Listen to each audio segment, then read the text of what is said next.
Hi guys, so many of you will be wondering how much does it cost to actually service your 2011-2012 Volkswagen Passat B7. So let's go find out.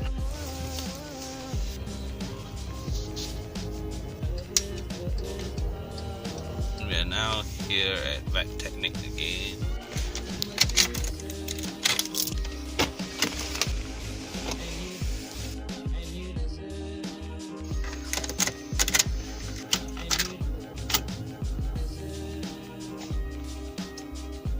So you must be wondering what's the cost for a normal service for this 2011 Passat B7. Well, here's the bill. So far, what have we changed? We have changed an oil filter, Mortil brand 5W40 fully synthetic engine oil, cabin air conditioner filter, and then also the air filter. So this is the price. Oh yeah.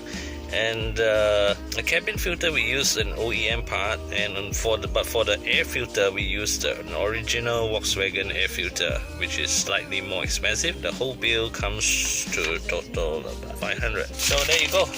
It costs about 500 ringgit to service your Volkswagen Passat B7, to be specific, a 2011 Volkswagen Passat B7. Not too bad. Alright guys, thanks for watching. See you soon. Have a nice day.